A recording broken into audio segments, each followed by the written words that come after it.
गोसाई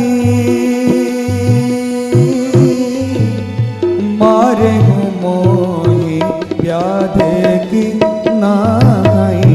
राम सिया राम जय जय राम राम राम सिया राम जय जय राम।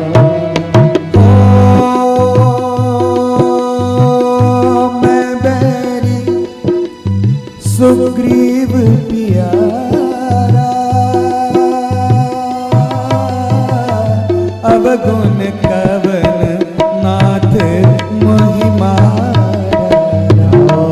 सिया राम जय जय राम राम राम सिया राम जय जय राम।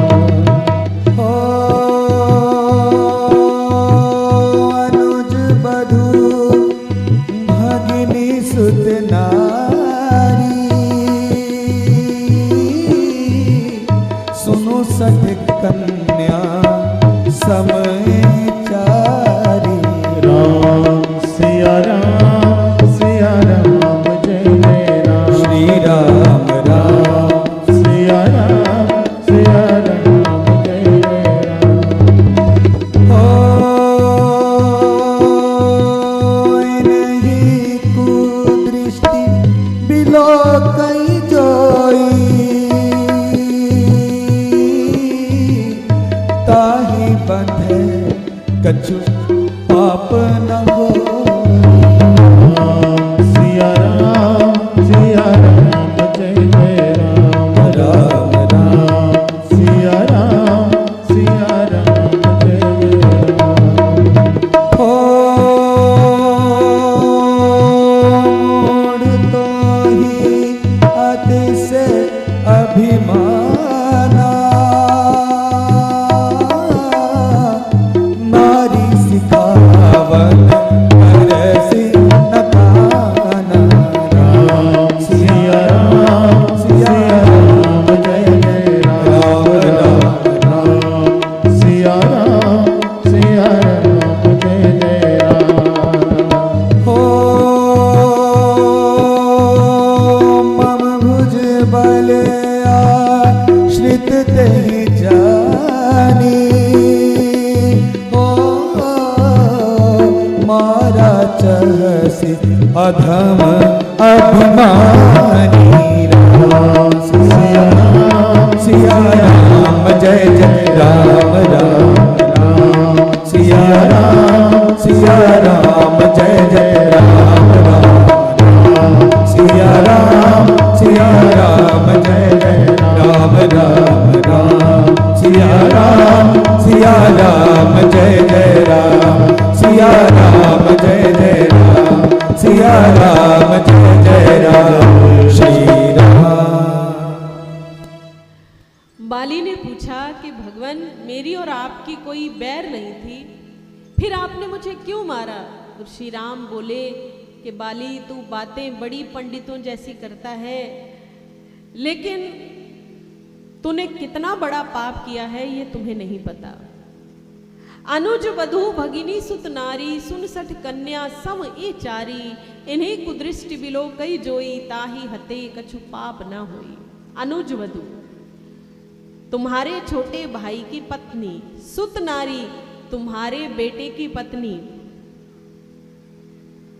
भगिनी तुम्हारी बहन, ये तीनों तुम्हारी कन्या के समान होती हैं। तुम्हारे छोटे भाई की पत्नी, बेटे की पत्नी और तुम्हारी छोटी बहन, ये इनको कैसे समझना चाहिए? अपनी कन्या के समान, अपनी बेटी के समान। और इन चारों में से यदि किसी पर कोई गलत दृष्टि रखता है तो शास्त्र ने ऐसी आज्ञा दी है, ऐसे व्यक्ति को मारने में कोई भी पाप नहीं लगता। तो बाली तुम्हारा पाप क्या है? तुम्हारे छोटे भाई की पत्नी जो तुम्हारी बेटी के समान थी, तुमने उसको बलपूर्वक अपने पास रखा, गलत कार्य किया, तो यह पाप तुम्हारा इस लायक तुम्हें बनाता है कि तुम्हें जीवित रहने का हक नहीं है। हम तुम्हें दंडित कर सकते हैं। और मूर्ख तू इतना बड़ा अभिमानी है, तुम्हारी पत्नी तारा ने तुम्हें बार बार समझाया, लेकिन तुम्हें इतना अभिमान था कि तुमने उसकी एक बात नहीं सुनी। बाली को ये आशा नहीं थी कि श्री राम इतनी बड़ी बात बोलेंगे, तो बाली को होश आया। बोले भगवान, जिस राम का नाम लेने से ऋषि मुनि अंतिम समय नाम ले ले तो मुक्ति हो जाती है, तो मैं उसी भगवान के आगे खड़ा हूं, क्या मैं अब भी पापी रह गया? बस इतना सुनना था तो श्री राम द्रवित हो गए। बोले बाली, अंतिम समय में ही सही तुमने अपने अभिमान का त्याग किया है, तो तुम्हें हम मुक्त करते हैं, लेकिन यह भी विश्वास दिलाते हैं कि तुम्हारी मृत्यु के पश्चात सुग्रीव तो राजा बनेंगे, लेकिन युवराज कौन होगा? तुम्हारा बेटा अंगद। सुग्रीव का बेटा नहीं, तुम्हारा बेटा अंगद राज्य प्राप्त करेगा। बाली ने प्राण त्यागे, और जब तारा को ऐसा पता चला, बाली की पत्नी को, वो रोती हुई दौड़ी है बाहर युद्ध क्षेत्र में। देखा कि बाली, उसका मृतक शरीर, मृतक देह पड़ी है, तो पति की लाश देखकर, देह देखकर तारा बहुत विलाप करती है, बहुत रोती है। तारा बिकल देख रघुराया, दीनी ज्ञान हर लीनी माया। क्षितिजल पावक गगन समीरा, पंच रचित अति अधम शरीरा। प्रगट सुतन तब आवे आगे सोवा, जीव नित्य तुम केहि लग रोवा। तारा रो रही थी तो भगवान ने ज्ञान दिया है। बोले तारा, तुम किसके लिए रो रही हो? यदि तुम इस मृतक देह के लिए रो रही हो ना, तो ये सामने पड़ी है, इसे घर ले जाओ। और यदि तुम इस शरीर के भीतर रहने वाली आत्मा के लिए रो रही हो ना, तो मत रो, क्योंकि क्षितिजल पावक गगन समीरा, पंच रचित अति अधम शरीरा। पृथ्वी, वायु, अग्नि, आकाश, इन सब से जो शरीर बना है ना, ये तो आत्मा का स्थान है। आत्मा कभी भी नहीं मरती। तो तुम इस शोक का त्याग करो, तुम रो मत। हर एक जीव की यही गति है, सभी को एक दिन प्राण त्याग करना है, सभी को यह शरीर छोड़ना ही छोड़ना है। तो अब तुम अपने पुत्र की ओर देखो, तुम अपने पुत्र की ओर देखो, और बाली को अपने पुत्र के रूप में ही जानना। अब बाली का दर्शन अंगद में करो। तारा को भगवान समझाए हैं। तारा को शांति हुई और बोली, भगवान अब मेरे बेटे का क्या होगा, क्योंकि उसके पिता नहीं रहे। तो अब मैं ये चाहती हूँ कि आप मेरे बेटे अंगद को अपनी सेवा में ग्रहण कीजिए। श्री राम बोले, तथास्तु। तो अंगद आज से ये मेरा पुत्र हुआ, मैं इसे अपने पुत्र समान ही मानता हूँ। उसके बाद सुग्रीव श्री राम लक्ष्मण जी को लेकर किष्किंधा नगरी में गए हैं। इतने सालों बाद स्वागत सत्कार हुआ। सुग्रीव अपने परिवार से मिले हैं। मंत्रियों ने विधि पूर्वक सुग्रीव का राज्य अभिषेक किया। सुग्रीव राजा बने और साथ में युवराज भी बनाया गया। युवराज अंगद हुए और राजा हुए सुग्रीव जी। तो ये भगवान की महिमा है प्रभु, कि भगवान जो है ना, जब आप सच्चे हृदय से उनकी शरणागत हो जाएं, जब आप केवल भगवान भरोसे रहते हैं ना, तो भगवान आपके सारे कार्य धीरे धीरे धीरे धीरे सिद्ध करते चले जाते हैं। बस आपकी भावना पवित्र होनी चाहिए। आपके हृदय में एक शांत भाव हो, स्थिर भाव हो, प्रेम भाव हो, तो फिर धीरे धीरे आपका जीवन पूरा पटरी पर आ जाता है। फिर कितना भी कष्ट क्यों ना हो, सारे कष्ट मिटते हैं यदि भगवान से आप प्रेम रखते हैं। तो हर अवस्था में, हर हाल में अपना प्रेम, अपनी भक्ति भगवान के लिए बनाए रखें। याद रखें, भगवान को आपके आडंबर से कोई लेना देना नहीं, ये याद रखना। भक्ति प्रेम आपके आडंबर का विषय नहीं है। आपको, भगवान को आपका मन चाहिए। क्या चाहिए? आपका मन चाहिए। आप जब पूजा करते हैं तो यहाँ जो यहाँ नीचे कहीं, तो आप फूल माला पहनाते हैं। फूल को क्या कहते हैं? फूल का पर्यायवाची एक और है, पुष्प भी है, और फूल को सुमन भी कहते हैं। सुमन, सुमन का अर्थ क्या है? जब आप भगवान को अर्पित करते हैं ना, तो फूल जरूर होना चाहिए। अगर फूल ना हो तो पूजा पूरी नहीं मानी जाती। मालाएं फूल की ही पहनाई जाती हैं। फूल इसलिए क्योंकि फूल को सुमन भी कहते हैं। सुमन का अर्थ होता है सुंदर मन, अर्थात सुमन। तो फूल भगवान को आप अर्पित करते हैं, अर्थात आपका मन सुंदर होना चाहिए। मन सुंदर नहीं है तो जो मर्जी कर लो, घंटों बैठे रहो आंखें बंद करके, कोई लाभ होने वाला नहीं है। माया मिटी न मन मिटा, माया मिटी न मन मिटा, मर मर गया शरीर, आशा तृष्णा न मरी, कह गए संत कबीर।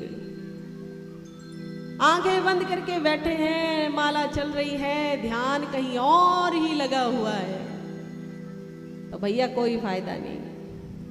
भगवान को आपका आडंबर नहीं चाहिए। याद रखना, यदि आपके घर में आप सच्चे हृदय से भगवान के आगे दिन में 5 मिनट भी आंखें बंद करके, दुनिया का ध्यान भुला के, मात्र 5 मिनट आप आंखें बंद करके केवल उसी के होकर बैठते हैं ना, तो जान लीजिए आपका घर ही मंदिर है। बोलो जय सिया राम।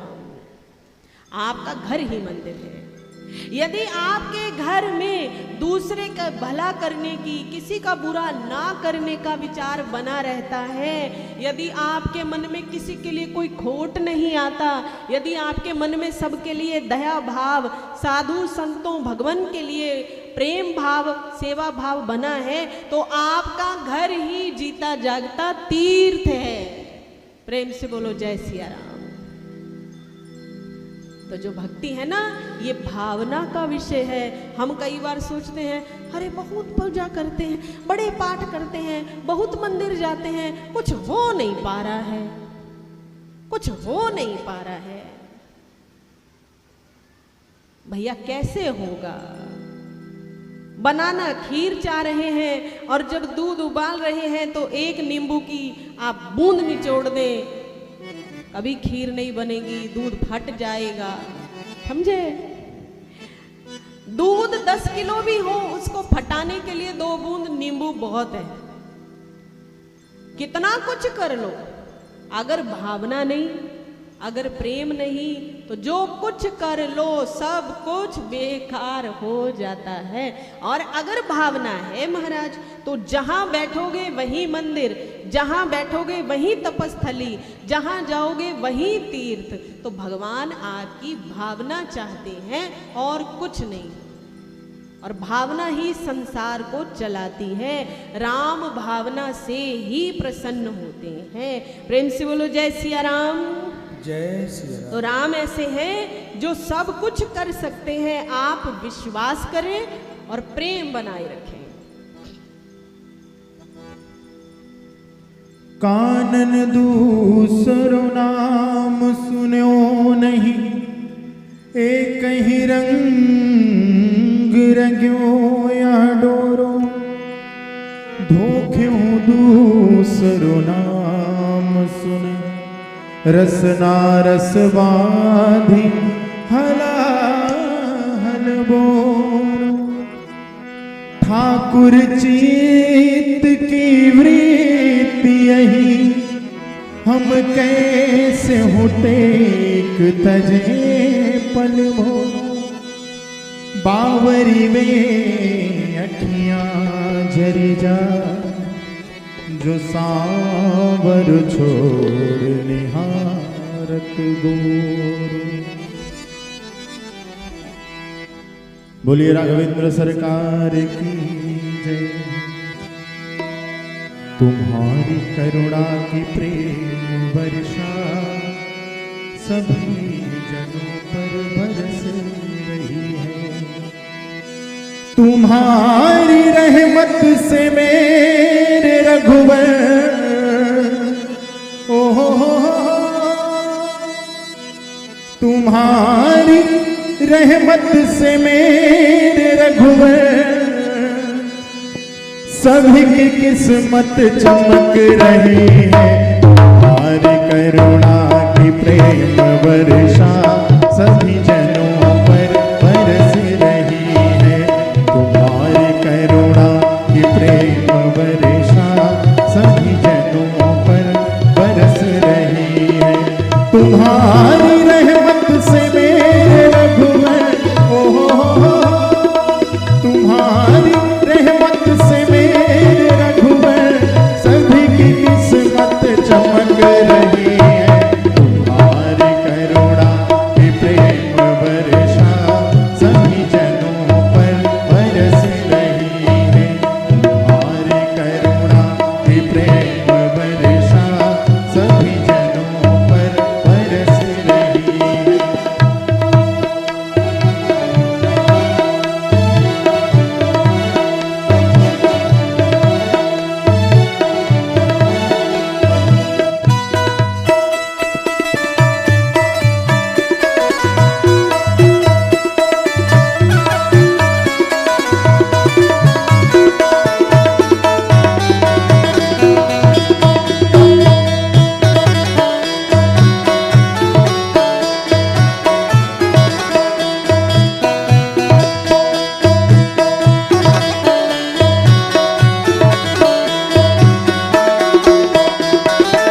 तुम्हारे चरणों की धूल पाके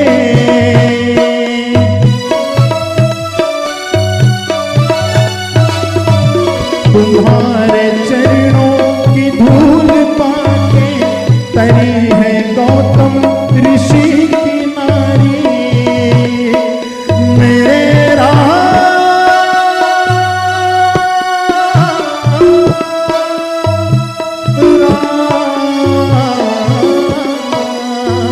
तुम्हारे चरणों की धूल पाके तरी है गौतम ऋषि की नारी। उसी की महिमा के गीत गाके, उसी की महिमा के गीत गाके हमारी बगिया महक रही है। तुम्हारी करुणा की प्रेम वर्षा सभी जनों पर बरस रही है। तुम्हारी करुणा की प्रेम वर्षा सभी जनों पर बरस रही है। तुम्हारी रहमत से मेरे रघुवर,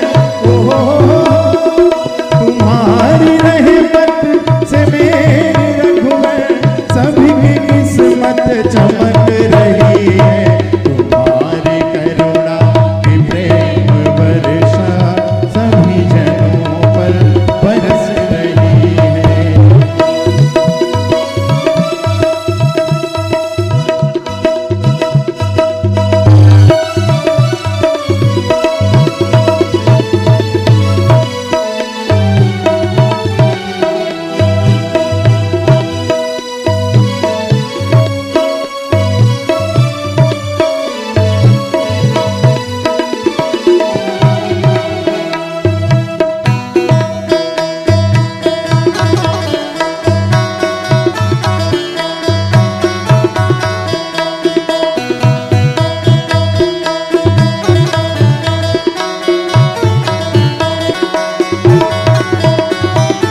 हमारी रग रग में तुम बसे हो, हमारी रग रग में तुम बसे हो। तुम्हारे दर्शन की हमको चाहत राधा।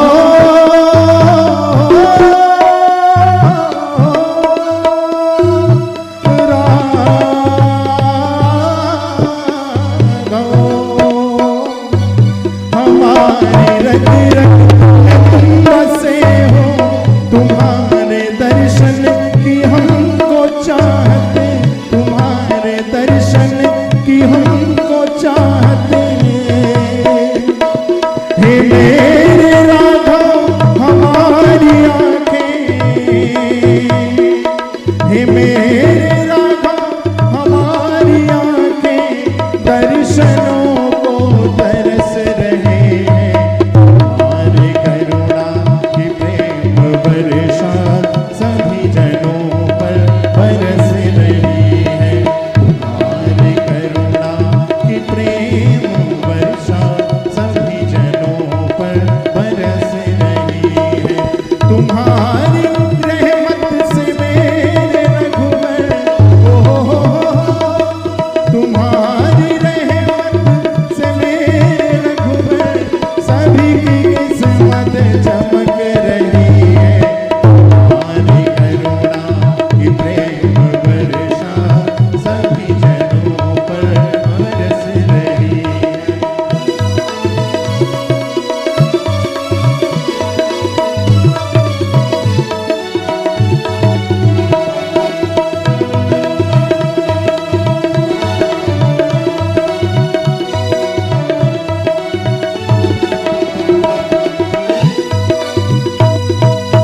हम हैं तुम्हारे और तुम हमारे, हम हैं तुम्हारे और तुम हमारे, हमारे सर्वस और प्राण प्यारे, हमारे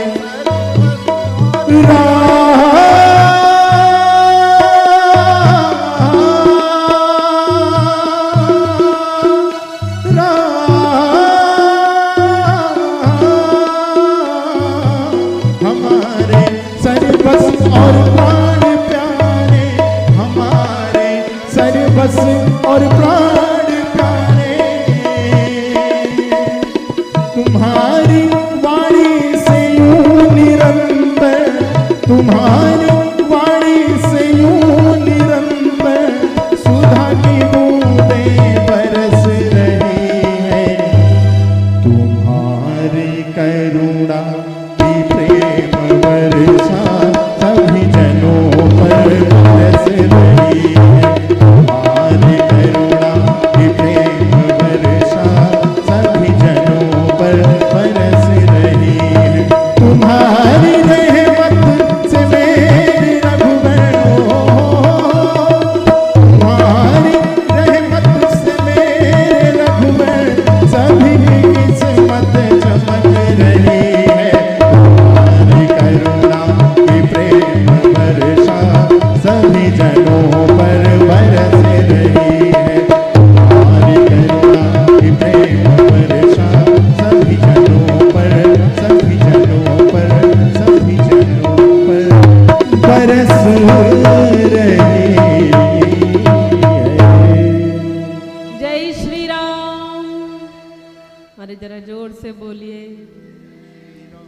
ठंडी लग रही क्या?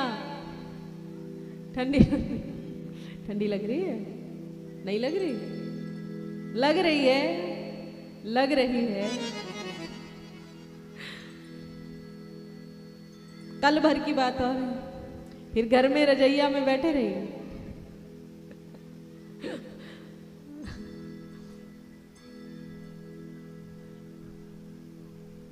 प्रेम से बोलिए जय श्री राम, जय सिया राम। पवन सुत हनुमान की, सभी भक्तों की जय जय, ना बोलने वालों की जय। भाई आपने तो वैसे कर दिया। एक बार भाई एक कोई साधु कहीं कथा कहने आए गांव में, कथा कह रहे थे। तो अब कई बार क्या होता है कि जिन लोगों को लगता है ना कि भाई हमने थोड़ी थोड़ी देर में उठेंगे, थोड़ी थोड़ी देर में नींद लगेगी, ध्यान भटकेगा, वो सबसे पीछे पकड़ लेंगे जगह कि आराम से बैठे रहेंगे, दिखेगा भी नहीं, कोई बोलेगा भी नहीं। अच्छा एक बात होती है, जब क्लास में जो बच्चा सबसे नालायक हो वो कहाँ बैठता है? अच्छा ये मत सोच लेना पीछे वालों को मैं नालायक बोल रही हूँ। अरे हम ऐसा नहीं बोल रहे, समझे? जो सबसे पीछे बैठे हैं, प्रणाम भैया, प्रणाम बहन जी, माता जी, किसी को ये नहीं बोल रहे हैं नालायक हैं, समझा रहे हैं। जो सबसे नालायक बच्चा होता है वो कहाँ बैठता है? और पीछे बैठेगा भी तो पीछे दूसरे छिपता रहेगा भी, भैया कहीं टीचर की नजर ना पड़ जाए, कहीं दिख ना जाए। अब क्यों? क्योंकि कुछ पूछेगा, टीचर पूछेगा तो समझ में नहीं आएगा। और दूसरी बात ये है कि नींद लेनी है, कोई शरारत करनी है, कुछ खाना पीना है तो पीछे बैठा रहेगा। तो एक महात्मा कहीं साधु कथा करने गए, खूब भीड़ लगी थी, बहुत लोग थे। अब बैठे थे तो अब क्या हुआ, एक आदमी था वो सबसे पीछे जाके बैठा था। अब उसकी समस्या क्या थी, वो बात बात पर जैसे ही महात्मा जी ने कथा शुरू करी वो सो जाता था। कई लोगों को नींद आती है बड़ी, वैसे नींद नहीं आएगी, आप गपिया लो, 10 घंटा गपिया लो, कोई बात नहीं। अब जैसे ही भगवान की कथा होगी, कुछ होगा, तुरंत ही सो जाएंगे। तो वो सबसे पीछे बैठा।